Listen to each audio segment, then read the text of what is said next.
Have you ever been in the middle of a quiet day, maybe sipping your tea, maybe folding a towel just so, and suddenly, without warning, you feel the old weight settle into your chest again?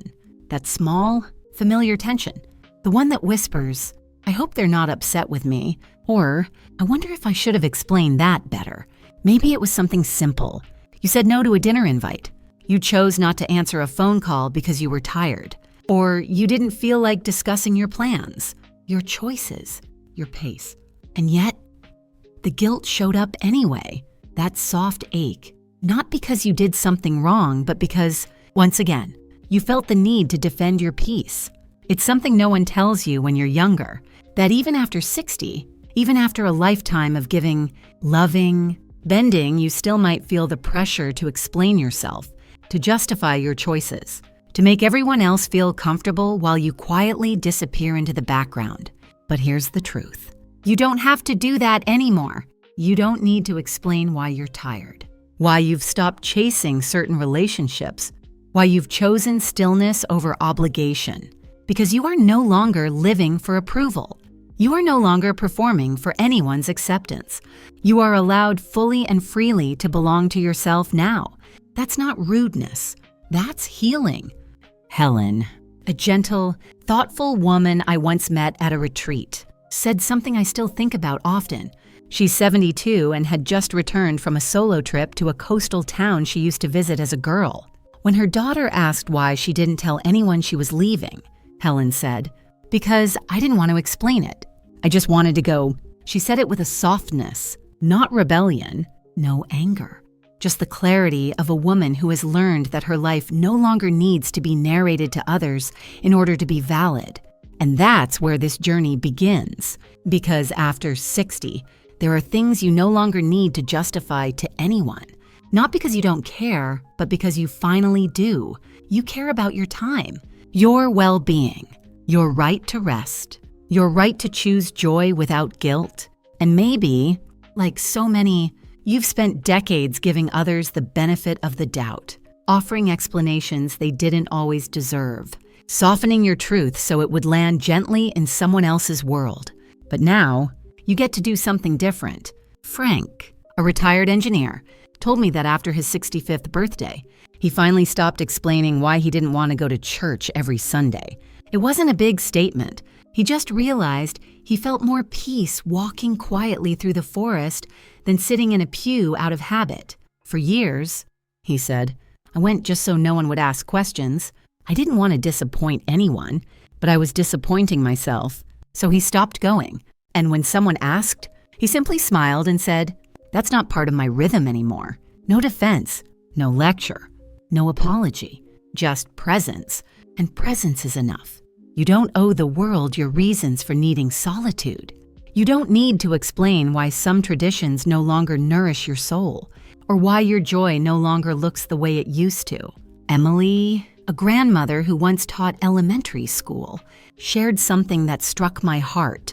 Her son asked why she stopped volunteering at the local school. It had been a big part of her identity for years. But she told him, "Because I don't want to give from an empty place anymore. I'm learning to give to myself." She said it took her months to say that without trembling, not because she didn't mean it, but because she had to unlearn a lifetime of apologizing for her own needs. Now, when she spends her afternoons painting or journaling, or just sitting in her garden with a bowl of cherries, she does so without explanation, without looking over her shoulder. And you can, too, because after 60, you don't need to explain your rest. You've earned every quiet hour. You've earned every soft boundary. You've earned the right to choose without proving yourself. And that right doesn't come with a neon sign. It's quiet. It settles in slowly. It says, "You can stop now.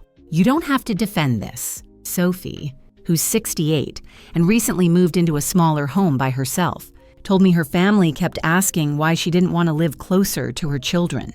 "They thought I was being distant," she said. "But I wasn't. I just wanted to feel like I could breathe again." For the first few weeks, she answered every concern, explained her reasoning, sent long messages assuring them she still loved them.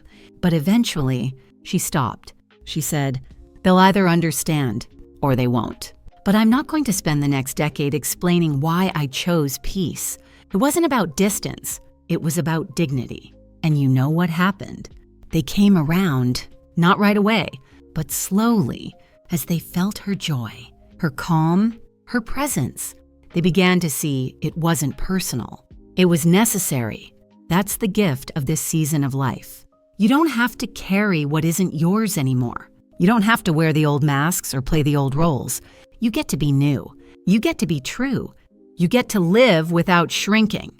And that begins with letting go of the reflex to explain what your soul already knows is right. Because your peace isn't a debate. Your joy doesn't need approval. And your worth, it was never up for negotiation. There's something deeply ingrained in so many of us, especially those who have spent their lives caring for others, that says, be easy, be helpful, be agreeable. And often, what follows quietly behind that is, and whatever you do, don't upset anyone. You don't even have to say those words out loud. They just live in the back of your mind. That soft, invisible tug that keeps you from saying what you need. That voice that encourages you to soften your truth until it's almost unrecognizable. It happens when you instinctively say, I'm sorry, even when you've done nothing wrong. Or when you explain why you're not coming to a gathering with 3 different reasons, hoping one will be acceptable enough. It happens when you rearrange your own day again so no one else feels let down. And most people never see it, but you feel it. It's exhausting to live that way, not because you don't love people, but because somewhere in the pattern of constantly accommodating, you start to vanish a little. Grace, a 70-year-old widow, told me something that sat heavy on my chest. She said, I don't remember the last time I made a decision that was just for me without checking how it would affect someone else first. She said it not with bitterness, but with sadness. Because love, when unbalanced, can become an obligation, and generosity, when tied to guilt, can start to feel like a burden. The truth is, many of us were raised to believe that being a good parent, or friend, or spouse meant always putting ourselves second, or last. That being needed was the same thing as being loved. But there comes a time, and maybe that time is now, when you realize that love doesn't have to mean disappearing, that people who truly care for you won't need you to shrink in order to stay close, that your no doesn't mean you're unkind. It means you're clear. Ethan, a retired coach, shared how much he used to worry about hurting feelings. I'd say yes to things I didn't want to do, he said, and then feel resentful.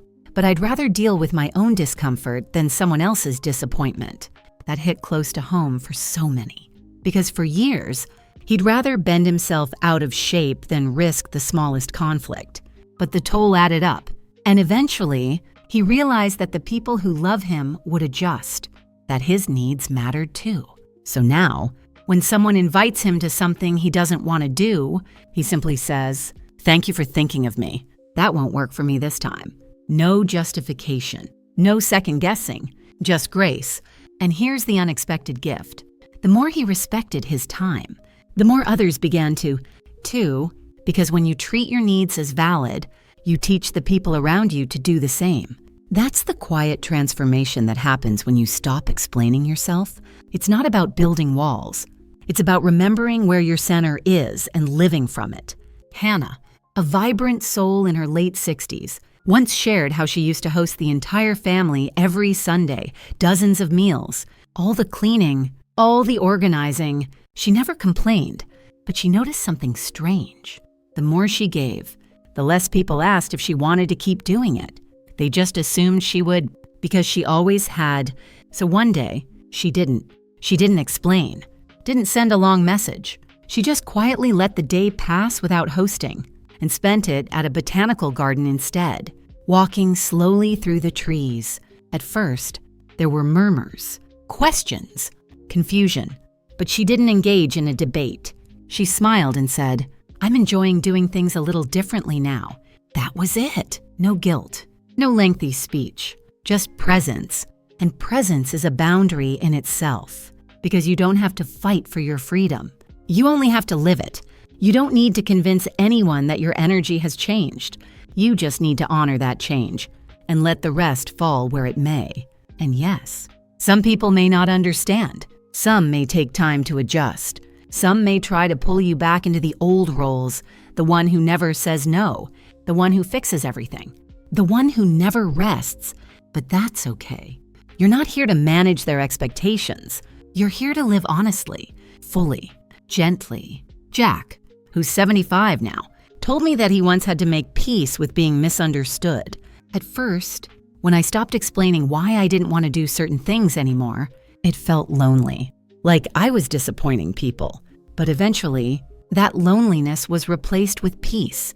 He said, it was strange at first, like being in a room where no one's talking, but it's not awkward. It's just quiet. And in that quiet, I found myself again. Sometimes, people don't need your reasons. They need your example, to see what it looks like when someone chooses rest without guilt, to see what it looks like when someone honors their no without regret, to see what it looks like when someone finally trusts their inner compass more than the crowd. You don't have to explain your pace. You don't have to justify your solitude. You don't owe anyone a story to go with your joy. You are allowed to be full and slow and quiet and whole all without narration. And when you live from that space, something incredible happens. Your life begins to feel like yours again. Something begins to shift, not in the people around you, but in you. And that shift changes everything. It's subtle at first. You don't wake up with fanfare. No one throws you a party for choosing your own peace. But something internal settles. A little more room opens up inside your chest. The tension you didn't even realize you were holding starts to melt. It happens the first time you say no and don't follow it up with an apology, or when you make a decision and don't search anyone's face for approval, or when you feel tired and simply rest without thinking of who you're disappointing by taking care of yourself. That's when it starts. Not because the world finally gave you permission, but because you finally stopped asking for it. Caleb, a quiet man with kind eyes and a steady presence, once told me about the moment everything changed for him. He had spent most of his life being the one who came through, always dependable, always there. He helped fix cars, paint houses, move furniture. If someone needed something, he was the first call. He didn't mind it at least. Not at first, but over time, something shifted. He noticed that no one ever asked if he needed anything. And more than that, no one even expected him to, because he had trained them, without meaning to, that he never had needs of his own. So one day, when a neighbor asked him for help moving a sofa, Caleb paused. He thought of the sore spot in his back, the quiet afternoon he had planned for himself, the book sitting unopened on his table, and for the first time, he said, I'm going to pass on that today. Just that. No long explanation, no excuses. And then he went back inside and sat with the quiet. At first it felt strange, but then it felt like coming home. That was the day, he said. He realized his life had been his all along. He had just forgotten to claim it. And that's the heart of this change. When you stop explaining yourself, you begin to reclaim your life. And slowly, others begin to respond, not because you told them to, but because energy speaks louder than words. Your adult children might not say it, but they start to notice something. You're not rushing to fix everything anymore. You're not always the first to jump in. And instead of growing distant, they start to grow curious. Are you okay? Mom, you seem different lately. Dad, there's a tone of respect. Even if it's laced with confusion, they feel the shift in your presence. Because when you stop over-explaining, you stop chasing. You stop managing other people's emotions.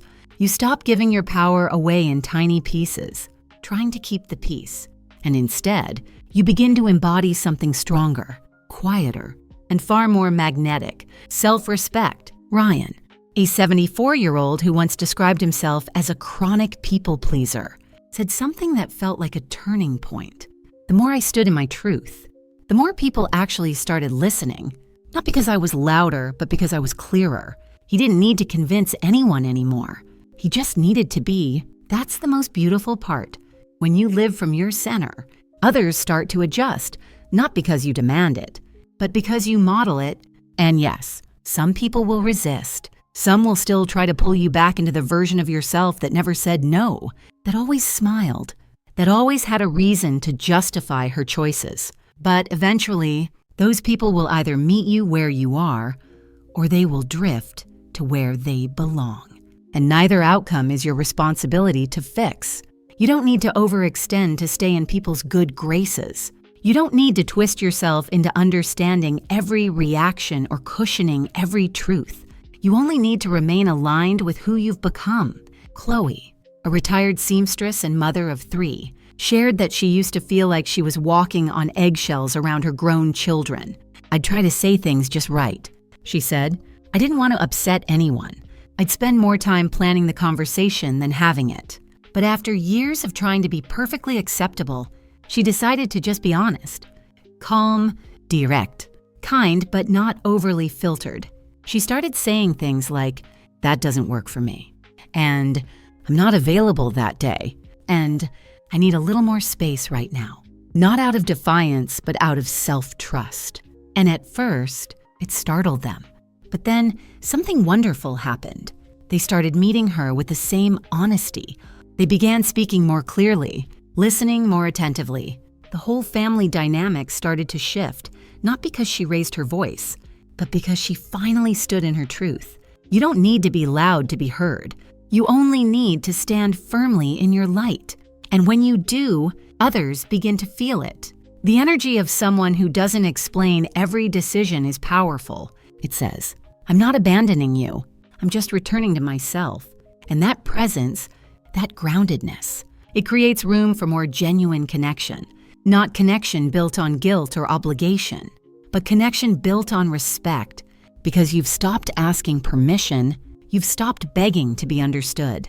You've stopped translating your peace into language that pleases others. And now, your presence does the speaking. It says, "I know who I am. I know what I need. And I'm no longer shrinking to make others comfortable." You're not doing it to prove a point. You're doing it to feel whole again. And maybe, just maybe, this is the version of you that you were always becoming. The one who no longer needs to explain what your soul already knows to be true. If you've stayed with me this far, I want to thank you not just for watching, but for letting yourself be present, for allowing your heart to soften instead of harden, for letting yourself consider, maybe I really don't have to explain myself anymore. That's not a small thing. We're raised in a world that asks so much of us, so much caretaking, so much quietness, so much explaining. For some of us, it began in childhood. For others, it took root during the years of raising a family, building a life, managing expectations, keeping the peace. And now, even as the world around you slows down, those patterns can still echo. But here's the beauty. It's never too late to come back to yourself. You can start today, right now, by letting go of the apology, by giving yourself permission to speak plainly, to rest deeply, to say yes with joy and no without guilt. You don't have to explain why you're tired. You don't have to justify why you're not interested in something anymore. You don't have to give a reason for choosing your own rhythm. You can just be, that's the wisdom of age, not proving, not performing, not pleasing, but being fully, quietly, steadily. I hope that something in this message made you feel less alone. Maybe it reminded you of a truth you've always known but needed to hear out loud. Or maybe it stirred something in you that's been waiting a long time to be named. And if it did, if even one sentence made you feel a little stronger, a little more grounded, I would love to hear from you. You're not just someone watching a video on the other side of a screen. You're someone with a story, a voice, a life that deserves to be witnessed. So if you feel comfortable, share with me in the comments. Has your relationship with your family or even with yourself changed over time? Was there a moment when you stopped explaining yourself? Or are you still learning how there's no right way to do this? No perfect script, no checklist, just honesty, just stories, just human hearts learning how to be free again. And if you'd like to stay connected to keep walking this path with me, go ahead and click subscribe. This channel isn't about shouting or selling or pretending to have it all figured out. It's a place to breathe, to reflect, to remember that you are still growing, that your voice still matters, that even now, especially now, your choices are yours and they don't need to be explained. If no one else has told you lately, I see you. I admire your strength.